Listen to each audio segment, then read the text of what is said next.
So there's this guy dreaming, right? Right. Right. And he's standing at the bus stop, kicking a crushed can or a rock or something between his feet.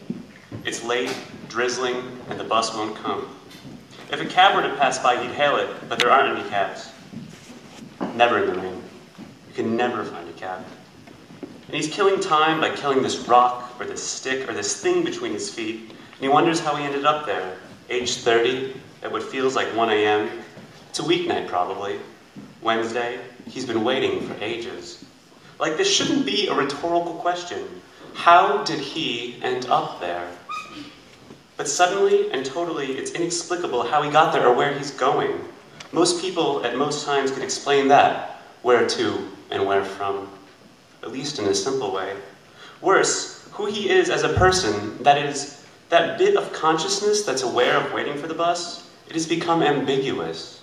He's no longer certain of his own identity. All that can be confirmed is an unpleasant weight beneath the dignity of his peers. That in the rain.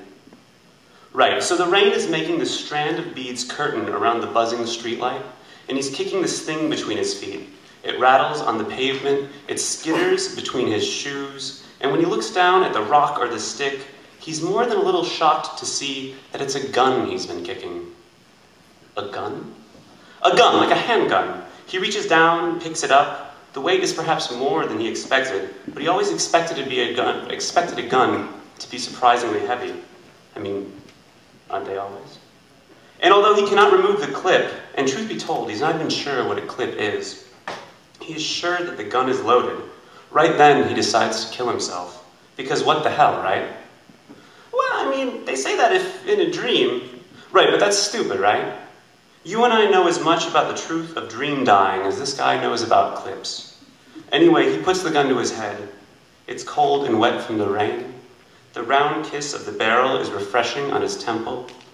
He tests the force of his finger against the trigger, but then he gets worried. What if it's not a dream? He doesn't feel stoned, but what if earlier that evening he'd taken a drug that squeegee cleans memory while leaving a gloss of dreaminess? He doesn't feel injured, but what if earlier he'd given and received violence, which would explain the gun and the amnesia? I cannot take that risk, he thinks. So he puts the gun inside his jacket pocket and continues to wait. Probably prudent. This goes on for what feels like hours. The drizzle continues and still no cabs. He is certain he is not dreaming because he doesn't ever recall feeling boredom in a dream. It becomes as surprising that the bus has not arrived as it is surprising that the sun has not risen.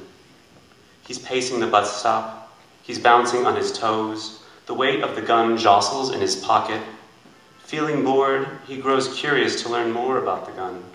Maybe I'll figure out the clip and determine whether it's truly loaded. He reaches into a pocket, and what he pulls out, instead of a gun, is a handful of baby carrots. This sensible snack? Exactly.